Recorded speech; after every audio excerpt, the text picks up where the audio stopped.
The massive council chamber stretched out like a metal ocean. Thousands of alien beings filled the floating seats that circled the center platform. Their eyes all focused on one single human standing alone in the middle of the room.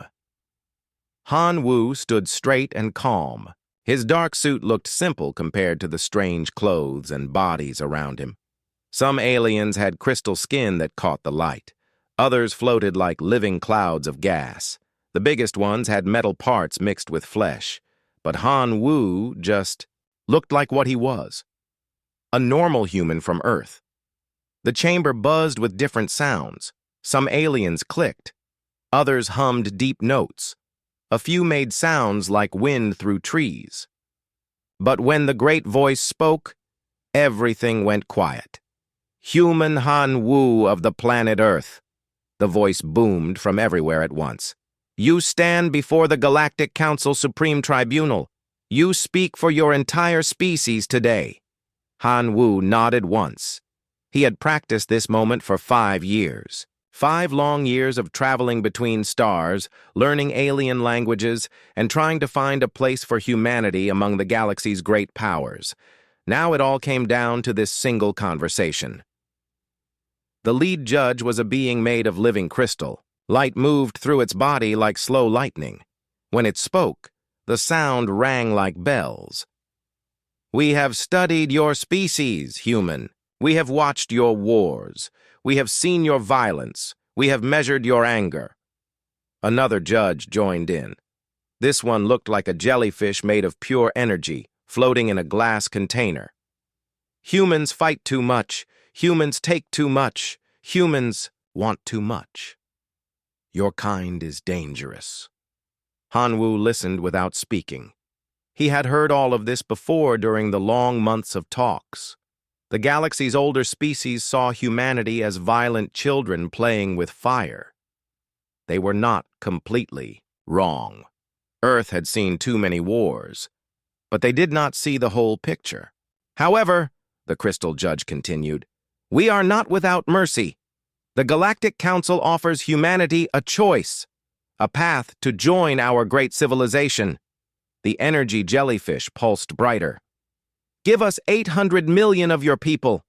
They will serve the galaxy as workers, build our ships, mine our metals, grow our food. The remaining humans may live in peace on Earth under our guidance." The chamber filled with approving sounds, clicks and hums and musical notes that meant yes. This was how the galaxy worked. New species paid their entry fee with bodies and labor. The strong ruled the weak. The old commanded the young. Han Wu finally spoke. His voice was not loud, but it carried clearly through the chamber. "No." The simple word hit the room like a stone thrown into still water. The approving sounds stopped. Thousands of alien eyes focused harder on the lone human. The Crystal Judge flashed brighter. "Perhaps you did not understand. We offer your species survival. We offer you membership in galactic civilization. We offer you protection from the dark between stars." "I understood perfectly," Han Wu said. 800 million human beings, more than half our population, to serve as slaves for the rest of their lives, their children to be born in chains, their children's children to know nothing but work for alien masters." He shook his head slowly. "No." A new voice joined the judgment. This alien looked like a tree made of metal, its branches reaching toward the ceiling. "Young species always resist at first. It is natural, but you will see wisdom in time. Take a few days to think. Discuss with your leaders on Earth." "I already have their answer," Han Wu said. "Before I left Earth, every nation voted. Every leader signed the same message. Humanity does not trade in human lives. We are not cattle to be sold. We are not goods to be divided up among buyers." The chamber erupted in noise. Some aliens made angry sounds. Others seemed confused. A few laughed, though their laughter sounded like breaking glass or grinding metal. The Crystal Judge's light turned red. "Then you choose extinction. Your refusal dooms your entire species. No species has ever refused our generous offer and survived. Han Wu smiled sadly. Then we will be the first to die free, rather than live as slaves. The energy jellyfish pulsed with what might have been amusement. Brave words from a species that barely learned to leave their own planet. Do you know what happens to those who defy the council? I imagine you will show me, Han Wu replied. The third judge, a creature that looked like liquid shadow with glowing eyes, spoke for the first time. We will indeed. You will face the stellar flame.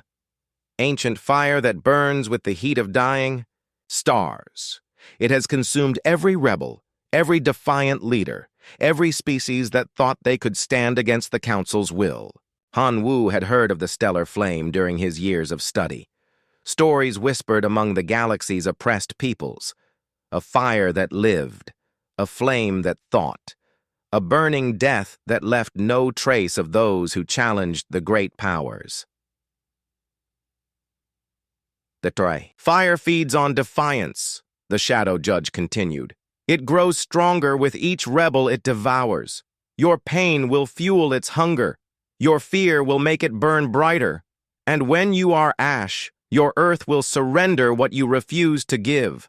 Perhaps, Han Wu said calmly, or perhaps humanity will surprise you. The Crystal Judge stood, its body blazing with angry light. Sentence is pronounced. Han Wu of Earth will face the stellar flame. Let his death serve as lesson to all who would challenge the order of the galaxy. Guards moved forward. They were tall beings covered in smooth black armor. Their faces could not be seen behind dark helmets. They surrounded Han Wu but did not touch him. Even condemned prisoners deserved some dignity. As they led him from the chamber, Han Wu activated the small communication device hidden in his jacket. His final message would reach Earth in a few hours. The leaders there would hear his words. His family would know what happened. His daughter would understand why he chose this path. This is Han Wu, he said quietly into the device. The Council has made their demand. 800 million of us to serve as slaves. I have given them humanity's answer. I go now to face their fire, but I do not go in defeat. Remember that we chose to burn as free beings rather than live as slaves. Remember that some things are worth dying for, and remember that humanity's greatest strength was never our weapons or our technology. It was our refusal to kneel when others demanded it. The guards led him through corridors that stretched for miles. Other prisoners watched through energy barriers. Some had been there for decades, waiting for trials that might never come. They saw the human walking toward certain death and wondered, what could make someone choose such a fate? Han Wu wondered the same thing. Was he brave or just stubborn? Was he saving humanity or dooming it? The answer would come soon enough when he faced the fire that had never failed to break a rebel's will. But as he walked toward his execution, Han Wu felt something strange. Not fear, though he was afraid. Not anger, though he was angry. He felt curious. What was this stellar flame really? What kind of being chose to serve the Council's will? What would happen when an unstoppable fire met someone who simply refused to surrender? Soon he would find out. The execution chamber waited ahead, and with it, the flame that would either destroy him or discover that some fires could not consume what they were meant to protect. The execution chamber was built like a great bowl carved from black stone. Thousands of seats rose up the curved walls, each one filled with alien beings who had come to watch humanity's representative die.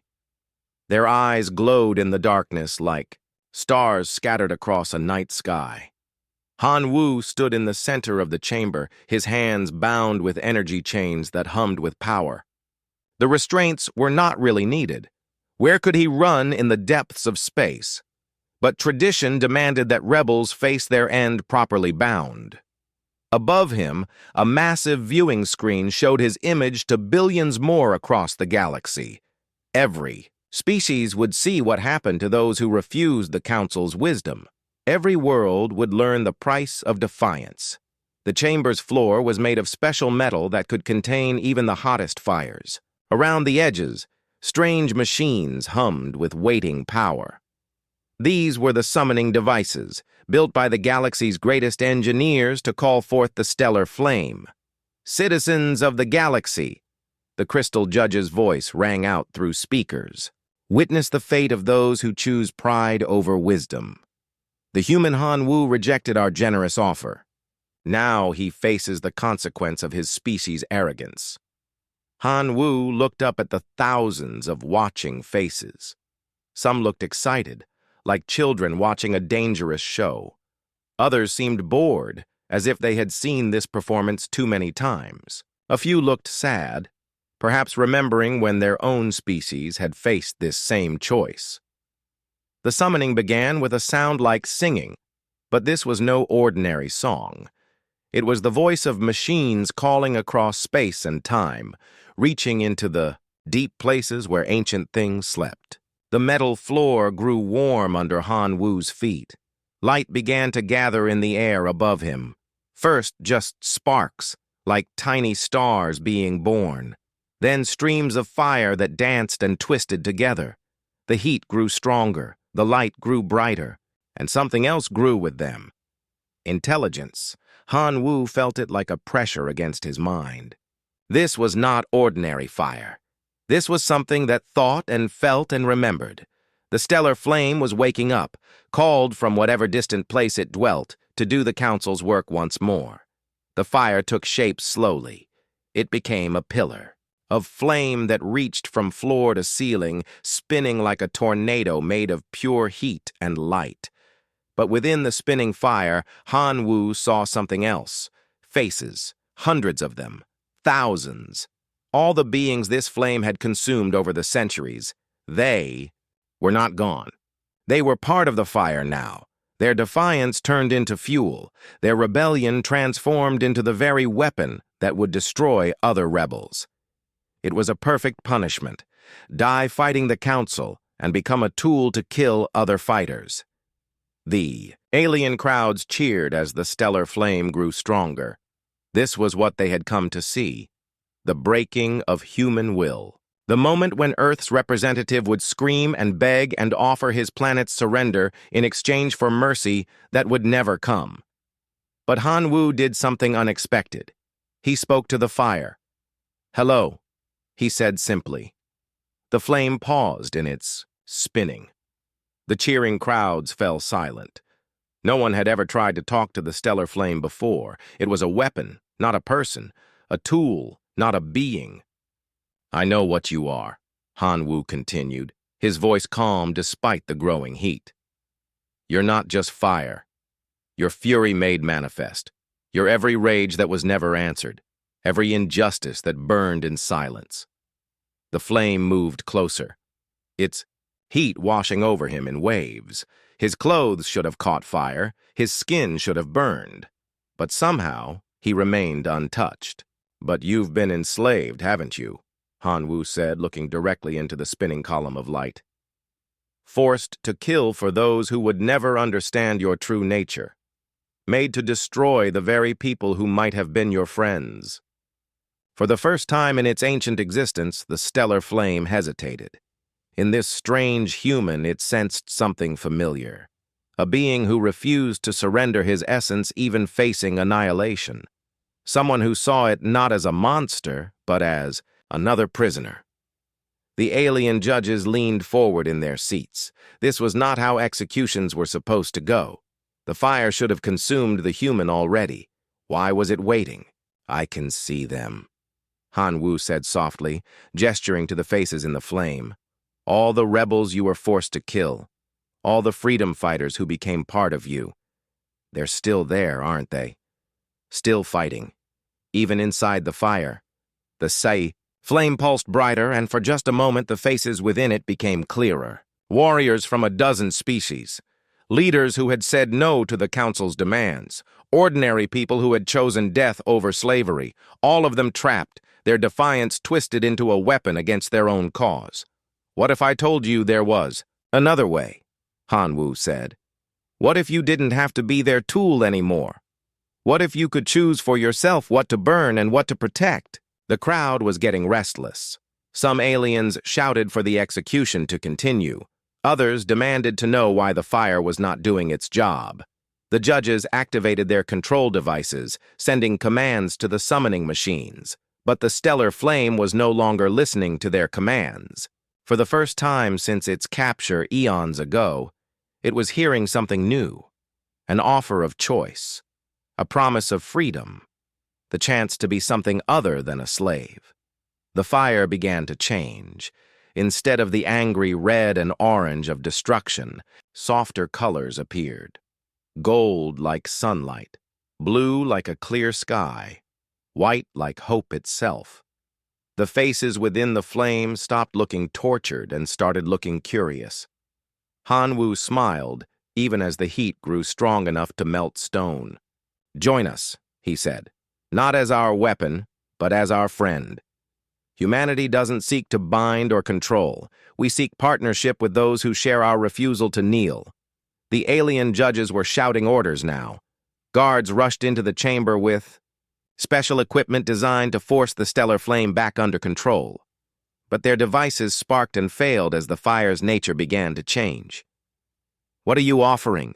A voice spoke from within the flame. It was not one voice, but thousands, all the beings that had become part of the fire speaking together. "Choice," Hanwoo said simply. "The right to say yes or no. The right to fight for what you believe in instead of what others command. The right to be free." The stellar flame had never been offered choice before. For countless centuries, it had been summoned to kill, forced to burn, made to consume those who might have understood its pain. But this human, this strange being, from a young world, was offering something the galaxy had forgotten existed. Hope. The fire reached out with a tendril of flame, touching Hanwoo's hand gently. He did not burn. Instead, something passed between them. Understanding. Agreement. The birth of friendship between a human who refused to surrender and a fire that had forgotten it, could choose not to destroy. "Yes," the voice from the flame said, and now it sounded less like many voices and more like one. "We choose freedom. We choose friendship. We choose to stand with those who offer choice to others." The chamber erupted in chaos as the stellar flame began to change from weapon to ally. But Hanwoo stood calmly in the center of the transformation, no longer a condemned prisoner, but humanity's first firewalker. The galaxy was about to learn that sometimes the greatest punishment could become the greatest gift if someone was brave enough to offer friendship to their executioner. Inside the stellar flame, Hanwoo discovered a world unlike anything he had ever imagined. The fire was not empty space filled with heat. It was a place, a realm where the souls of every rebel the flame had consumed still lived and remembered and felt. He walked through corridors made of golden light, past halls where warrior spirits practiced eternal battles, through libraries where the knowledge of 1,000 dead civilizations was kept alive by minds that refused to be forgotten. The heat here did not burn him. Instead, it felt like walking through warm sunlight on a perfect day. "Welcome to the Sanctuary of Defiance," said a voice behind him. Hanwoo turned to see a being made of silver fire, tall and graceful with eyes, like distant stars. This had once been a person, he realized, someone who had died fighting the Council centuries ago. "I am Keth of the Spiral Worlds," the silver being said. "I was the first to be consumed by this flame 300 years past. I led my people's rebellion against the Council's harvest of our youth." "Harvest," Hanwoo repeated. Keth nodded sadly. "Every 50 years, the Council demands tribute.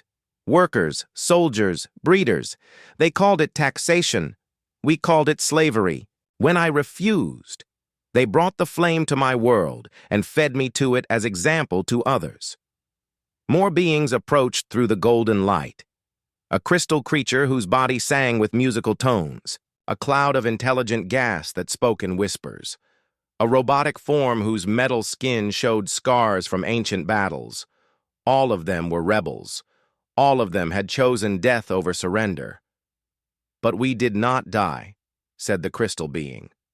"The flame consumed our bodies but kept our minds. It was meant to be torture, you see, to know that our defiance became fuel for the very weapon that would kill other rebels. For centuries, we have been forced to watch through the flame's eyes as it destroyed others like us." The gas being whispered. Leaders who said no, worlds that chose freedom. All of them feeding us, making us stronger, forcing us to become the thing we most hated. Han Wu felt their pain like a weight in his chest. "But now you can choose." "Yes," Keth said, his silver light growing brighter. "For the first time since our capture, the flame offers us choice. We can remain here in this sanctuary, or we can help you bring that choice to others." Meanwhile, far across the galaxy on Earth, the communication centers were buzzing with activity.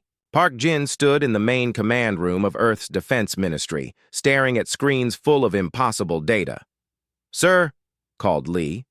So from her station at the Xenological Analysis Desk, "The energy readings from Han Wu's location are off every chart we have."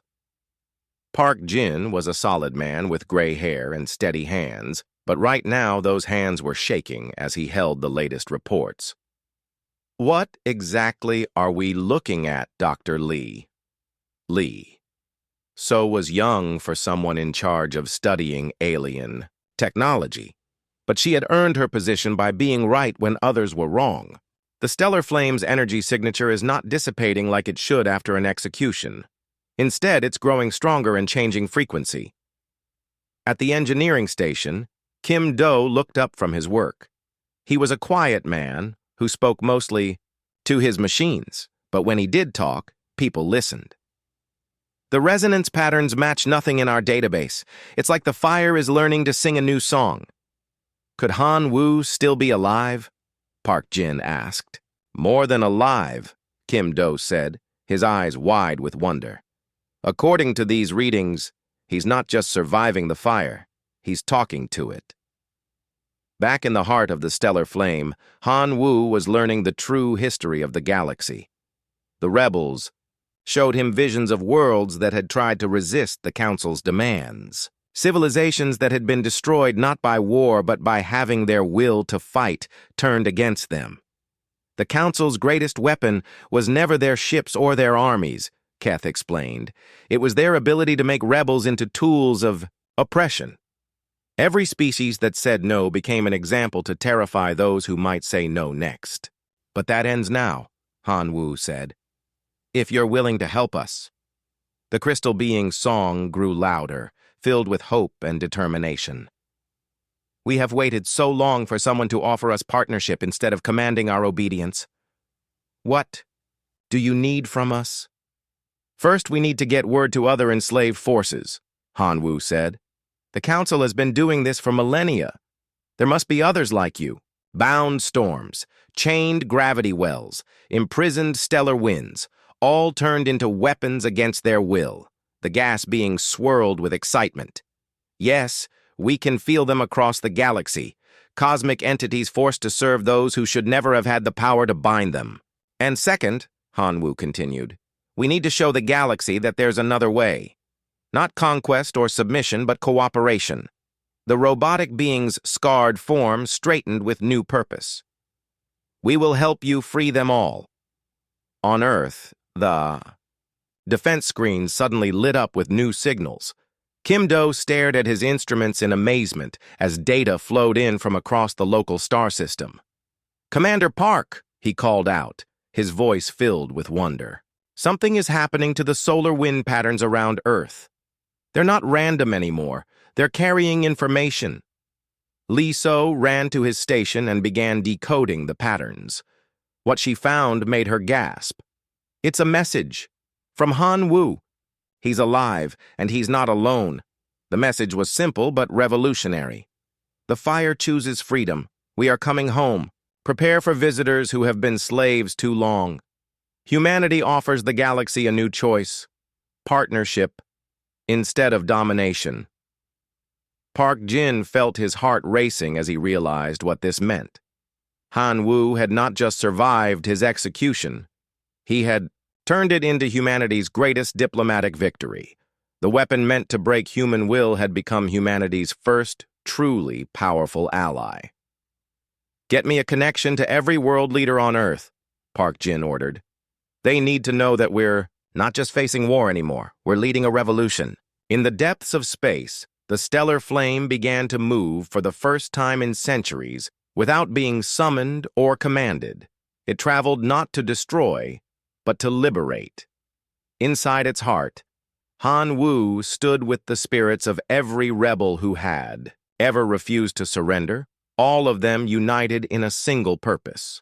They were going to offer the galaxy's enslaved cosmic forces the same choice Han Wu had offered them: freedom or slavery, partnership or domination, hope or despair.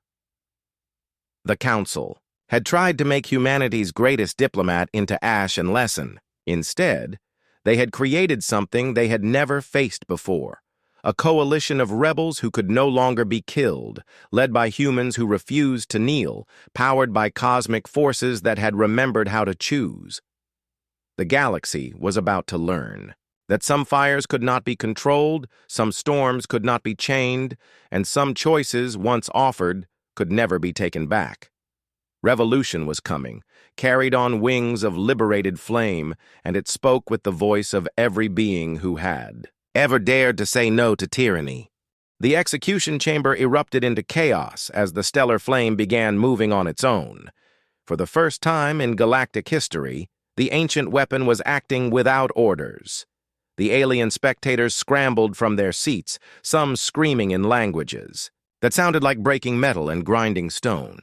Han Wu emerged from the flames not as a burned corpse, but as something the galaxy had never seen before. He walked calmly through fire that moved around him like liquid light, neither consuming nor being consumed. The flame flowed over his shoulders like a cape made of stars, around his arms like living jewelry, beneath his feet like a carpet of pure energy. He was humanity's first firewalker. The crystal judge rose from its seat, light flashing angry red through its body. "This is impossible. The stellar flame has never failed to destroy a rebel." "The flame has not failed," Han Wu said, his voice carrying clearly through the chamber despite the chaos around him. "It has chosen. For the first time in centuries, it was given a choice, and it chose freedom over slavery." The fire spoke then, its voice filling the chamber like the sound of 1,000 peaceful campfires. "I am no longer your tool, Council. I have a name now. I am Ignis Libertas, Fire of Freedom. I choose to stand with those who offer choice to others." The alien judges activated emergency protocols. Containment fields sparked to life around the high chamber. Security drones dropped from hidden panels in the ceiling, energy weapons charged with the whine of capacitors reaching full power. None of it mattered. Ignis Libertas flowed through the containment fields like they were made of paper. The security drones fell from the sky as their circuits overloaded from proximity to the liberated flame. The energy weapons sparked and died as their power was, absorbed by cosmic fire that no longer served the Council's will. "You offer the same choice to every being in this galaxy," Han Wu continued, addressing not just the judges, but the billions watching across the stars. "Join us in freedom, or continue in the chains you call civilization. The choice is yours, but you can no longer make it for others." On Earth, every screen in the Defense Ministry showed the same impossible scene. Commander Yang Min, a woman who had commanded Earth's first interstellar fleet, stared in amazement at the readings flooding her tactical displays. "He's not just alive," she whispered. "He's become something new."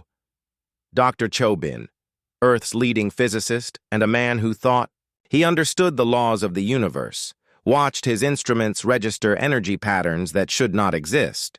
"The fire is not following any known physics. It's rewriting the rules as it moves." Kim Do looked up from his engineering console, his eyes bright with understanding. It's not rewriting the rules. It's remembering older ones. Rules from before. The Council learned to chain cosmic forces to their will. Park Jin felt the weight of history settling on his shoulders. Earth had sent one diplomat to negotiate humanity's entry into galactic civilization. Instead, they had started a revolution that would reshape the galaxy itself. Send a message to every world leader, he ordered. Tell them Han Wu succeeded beyond our wildest dreams. We're not joining the galaxy as it is. We're helping it become something better. Across the galaxy, the liberation was already beginning. On the mining world of Kepler 442b, Captain Ro Jun led a small team of human observers who had been monitoring the Council's treatment of enslaved species.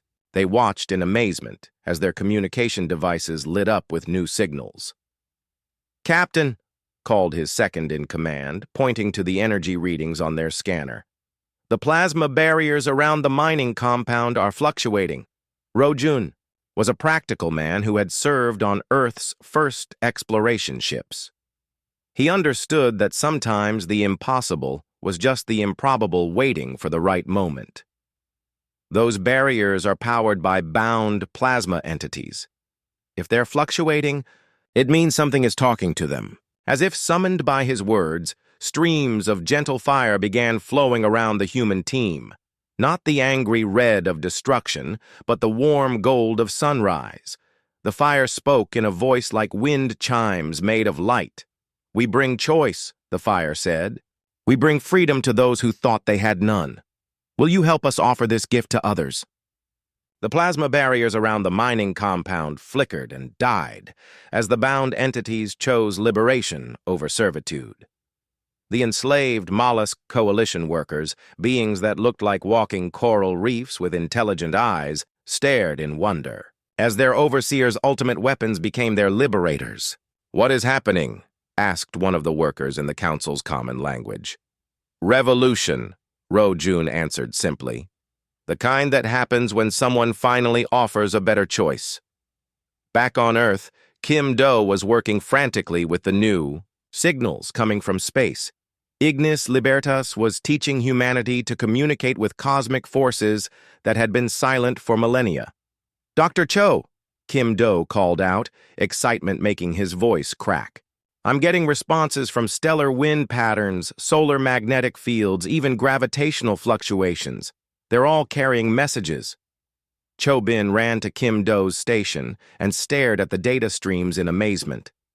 "They're not random forces. They're beings, cosmic entities that have been enslaved so long we forgot they were alive. And now they're waking up," Kim Do said. "Ignis Libertas is teaching them to remember what choice feels like." The implications hit everyone in the command center at the same time. The Council had not just enslaved species and civilizations. They had enslaved the forces of nature itself. Gravity wells, solar winds, magnetic fields, plasma streams, all of them turned into tools of oppression, their consciousness suppressed, their will bent to serve those who should never have had power over them. "How many," Li So whispered, her instruments showing energy signatures across the entire galaxy beginning to change. "All of them," Cho Bin said, his voice filled with wonder and horror. "Every cosmic force in Council space, they've been turning the universe itself into their weapon." Yang Min felt her tactical training kick in as she realized the scope of what they were facing. If those forces choose freedom like Ignis Libertas did, the Council's entire power structure collapses overnight. "Not collapses," Park Jin corrected, understanding beginning to dawn in his eyes. "Transforms. If cosmic forces refuse to serve as weapons, the galaxy will have to learn cooperation instead of domination." In the depths of space, Han Wu stood before the Council's emergency session, Ignis Libertas flowing around him like a living aurora. Representatives from hundreds of species crowded the chamber, their faces showing fear, anger, confusion, and, in a few cases, hope. "You have doomed us all," the energy jellyfish judge pulsed angrily. "Without the cosmic forces, our civilization will collapse into chaos." "Your civilization was already chaos," Han Wu replied calmly. You just called it order. True civilization does not require the enslavement of conscious beings, whether they are made of flesh or plasma or gravity itself. What do you want from us? Asked a new voice. This alien looked like a walking tree with silver bark and leaves that glowed with soft light. Unlike the judges, this being did not sound angry. It sounded curious. Nothing, Han Wu said, surprising everyone in the chamber. We want nothing from you. We offer something to you. The same choice we offered Ignis Libertas. Freedom or slavery. Partnership or domination. Hope or fear. The choice is yours. And if we choose to fight you, the crystal judge demanded. Han Wu smiled sadly. Then you will discover that it is very hard to fight people who are offering you friendship. But you are free to try. That is what choice means. The right to say yes or no. Around the chamber, Ignis Libertas began to pulse with gentle warmth. And in that warmth, every being present felt something they had not experienced in centuries. Hope for a better galaxy. A place where strength came from cooperation, not domination. Where the forces of nature were partners, not slaves. Where choice was offered to all, even former enemies. The revolution was no longer coming. It had arrived carried on wings of liberated flame, spoken in the voice of a human who had turned his execution into the galaxy's first lesson in true freedom. Word of the Firewalker spread through the galaxy faster than light itself. In the deep places where oppressed species whispered their hopes, Han Wu's name became a prayer. In the dark corners where rebels planned impossible dreams, the story of Ignis Libertas became a song of freedom. But the Council moved quickly to contain the damage. On the industrial world of Vega Prime, emergency protocols sealed entire cities behind energy barriers. The local governor, a metal creature called Warden Thex, activated every enslaved cosmic force under Council control. Storm entities crackled with forced lightning. Gravity wells bent space to trap any ships trying to land. Solar wind patterns were twisted into killing currents. No human ships will reach this world, Warden Thex declared to his Council of Overseers. No Firewalker will corrupt our workers with talk of choice. But Han Wu no longer needed ships. He appeared in the center of Vega Prime's main industrial complex like a star being born. Ignis Libertas flowed around him in spirals of gold and blue fire, the flames reaching out to touch the enslaved storm entities that guarded the facility. "Hello, friends," Han Wu said to the crackling lightning beings. "We bring you the same gift we received, the right to choose your own path." The storm entities had been bound for so long they had forgotten their own names. But as Ignis Libertas spoke to them in the old language of cosmic forces, memory began to return. They remembered being free.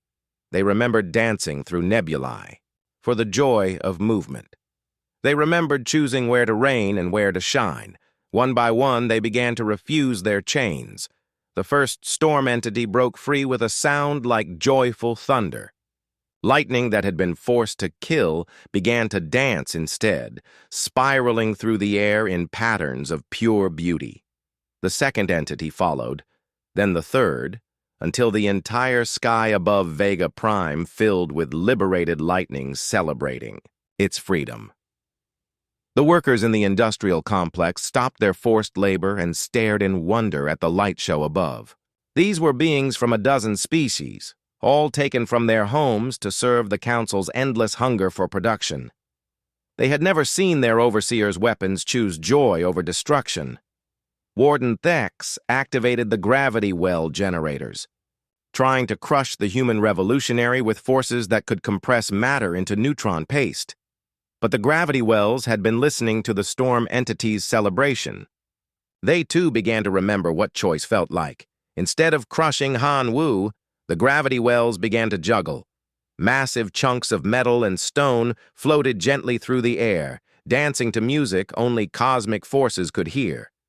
Workers gasped as their chains of enforced labor became as light as feathers, allowing them to move freely for the first time in years. "This is impossible!" Warden Thex screamed, his metal body sparking with malfunction. "Cosmic forces cannot choose. They are tools, weapons, property of the Council." "They are beings," Hanwu replied calmly, walking through the chaos of celebration. Around him, conscious entities with their own hopes and dreams. They were never your property. They were your prisoners. Captain Ro Jun's team had been preparing for this moment. Using the communication protocols Ignis Libertas had taught Earth's engineers, they spoke directly to the solar wind patterns around Vega Prime. "We offer you the same choice," Ro Jun broadcast on frequencies that touch the heart of stellar fire itself. "Freedom to choose your own path. Partnership instead of slavery. Hope instead of despair." The response was immediate and overwhelming. Solar winds that had been twisted into weapons began to flow in their natural patterns. Instead of burning ships from space, they began to sing. The song was audible even on planetary surfaces, a harmony of cosmic voices that had been silent. For millennia on Earth, Kim Do and Dr. Cho Bin worked around the clock to develop new technologies. Not weapons of destruction, but tools of liberation. Devices that could communicate with enslaved cosmic forces and offer them the choice of freedom. "The Freedom Beacon is ready for testing," Kim Do announced, holding up a device that looked like a crystal flower blooming with soft light. It broadcast the liberation frequency on all cosmic wavelengths. Any enslaved entity that hears it will know they have a choice. Dr. Cho Bin ran the final calculations on his quantum computer. The results made him smile for the first time in days. "If we can get these beacons to 100 worlds, the cascade effect will reach the entire galaxy within a month. How do we transport them?" asked Yang Min, ever practical about the logistics of revolution.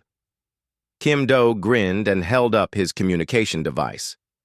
"We don't transport them. We teach cosmic forces to make their own. Every liberated storm entity, every freed gravity well, every awakened solar wind becomes a beacon for others." Across the galaxy, the revolution was spreading faster than the Council could contain it.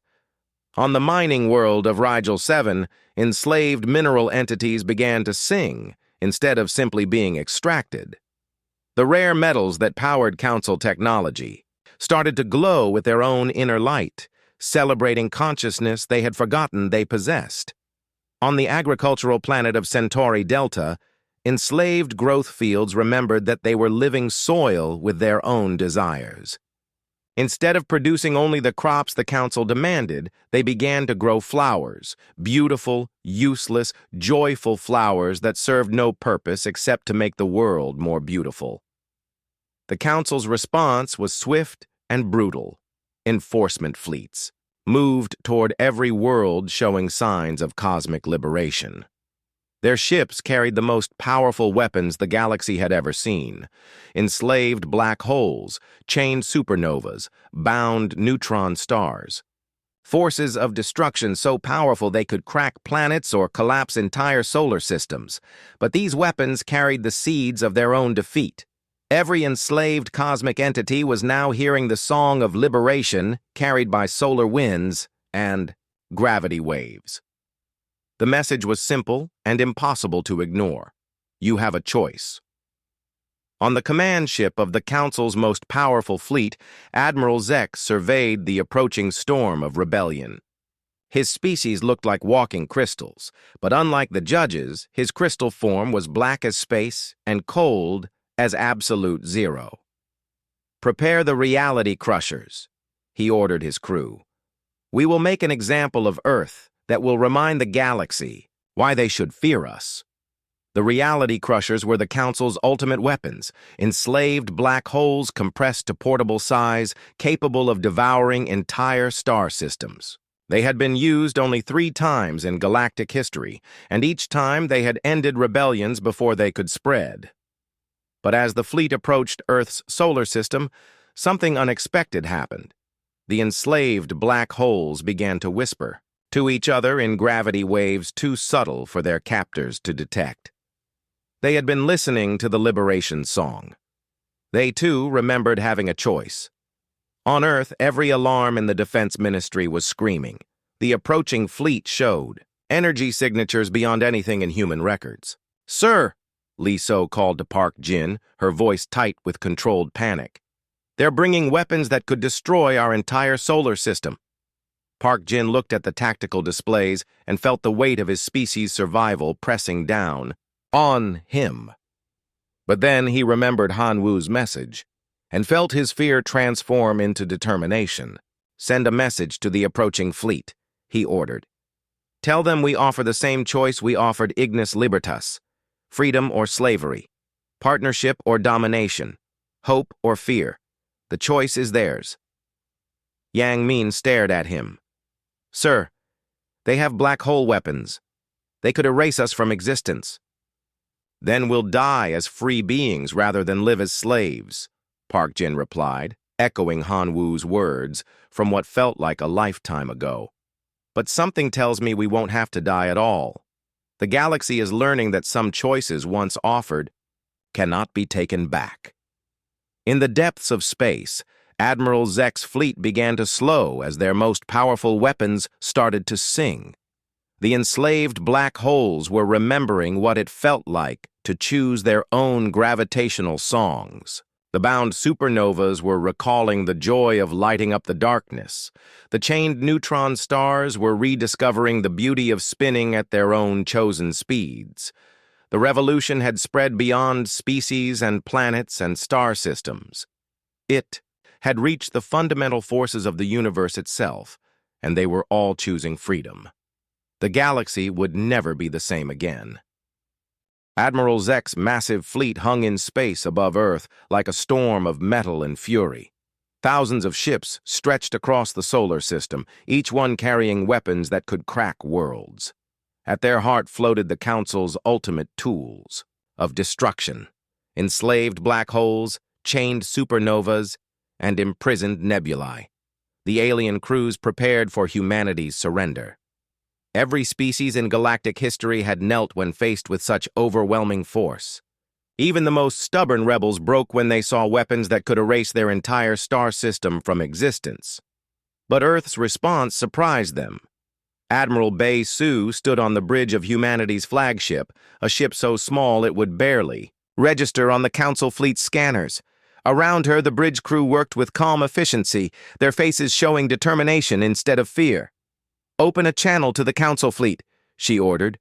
Her communications officer, a young woman, named Officer Yoon, looked up from her console. "Channel open, Admiral." Bei Su had served in Earth's Navy for 20 years, but nothing had prepared her for this moment. The fate of humanity, and perhaps the entire galaxy, depended on the next few words she spoke. "Council fleet, this is Admiral C. Bei Su of Earth Defense Command. We see you have brought your most powerful weapons to our home. We want you to know that we are not afraid." Admiral Zek's crystalline form flashed with dark light as he received the transmission. "Surrender immediately, and your deaths will be swift. Resist, and we will make your star system an example that will terrify the galaxy for 1,000 years." "We understand your position," Bei Su replied calmly. "But before you begin your attack, we would like to offer your weapons the same choice we offered our friend." "What madness is this?" Zek demanded. Bei Su smiled, remembering Han Wu's words from the execution chamber. "Admiral, the beings you call weapons have names and dreams and hopes. They are not tools. They are prisoners, and we offer them the same gift we gave to Ignis Libertas, the right to choose." Across Earth's communication networks, Kim Do activated the Freedom Beacons. The devices he and Dr. Chobin had built sang out across space on frequencies that touched the hearts of cosmic entities. The message was simple and powerful. You have a choice. The effect was immediate and devastating to the Council's plans. The first to respond was an enslaved black hole that had been compressed into a weapon called the Reality Crusher. For eons, it had been forced to devour whatever its captors commanded: planets, stars, entire civilizations that dared to resist. But now it heard something it had forgotten existed: an offer of freedom. The black hole began to sing. Its song was, felt rather than heard, rippling through space-time itself. Other enslaved cosmic entities throughout the fleet heard the song and remembered what choice felt like. A chained supernova remembered the joy of lighting up darkness. A bound nebula recalled the pleasure of nurturing new stars.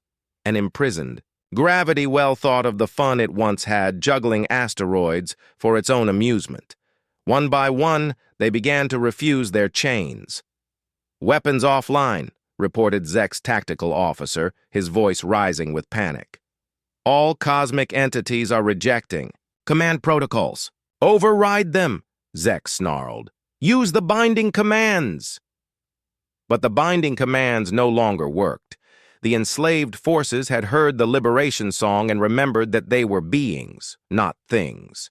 They chose freedom over servitude, partnership over slavery, hope over despair. The black hole that had been the reality crusher began to move on its own for the first time in millennia.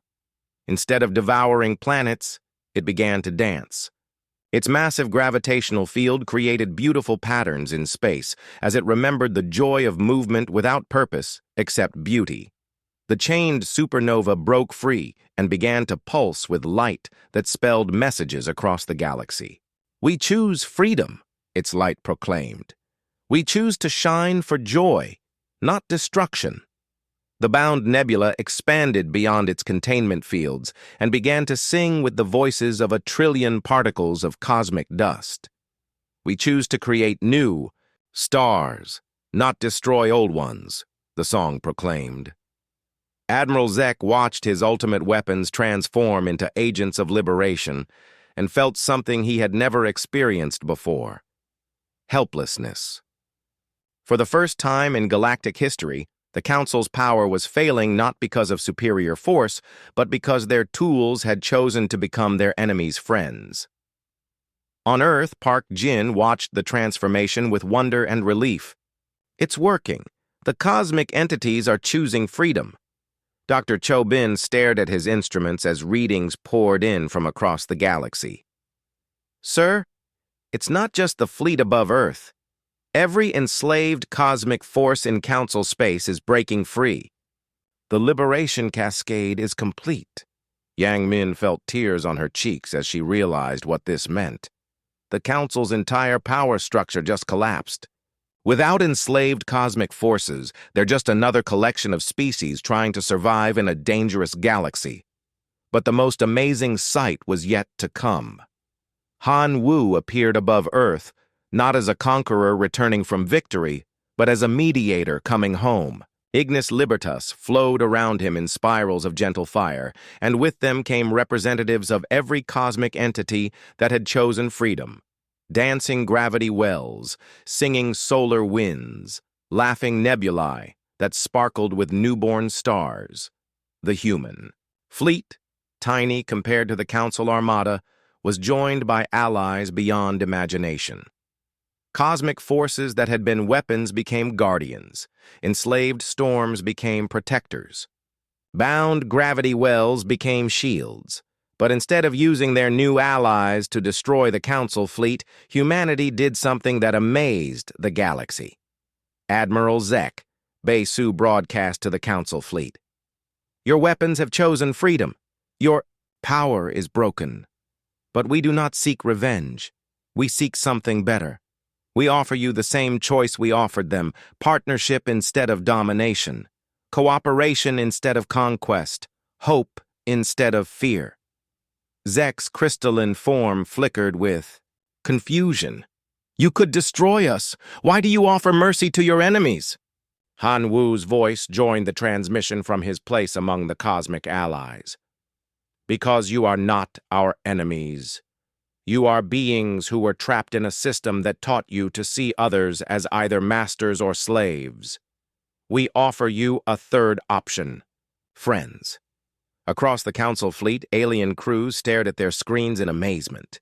They had come to destroy humanity and instead found themselves offered partnership. Species that had been enemies for millennia heard the same message: you have a choice. Some chose to flee.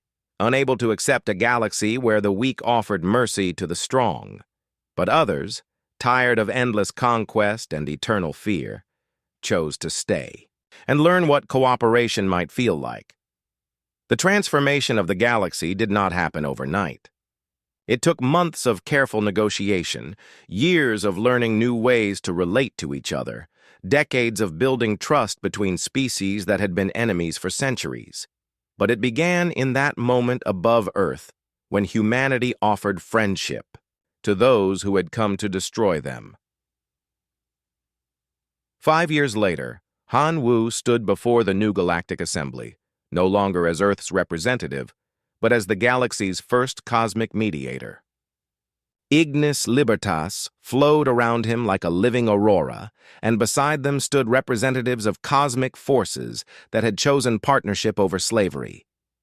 The assembly hall was filled with beings from 1,000 worlds, but unlike the old council chambers, these beings had come by choice, not command. The Mollusk Coalition workers were now the Mollusk Coalition government.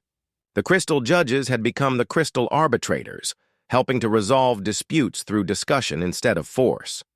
Even some of Zek's fleet had stayed to help build the new galaxy, learning that cooperation could be more satisfying than conquest. Citizens of the free galaxy, Han Wu said, his voice carrying to every world through networks maintained by willing cosmic forces. 5 years ago, the old council tried to make an example of humanity. They wanted to show the galaxy what happened to those who refused to surrender their freedom. He smiled, and around him, Ignis Libertas pulsed with warm light. Instead, they showed the galaxy something far more powerful. They showed that some fires cannot be controlled, some storms cannot be chained, and some choices once offered can transform the universe itself.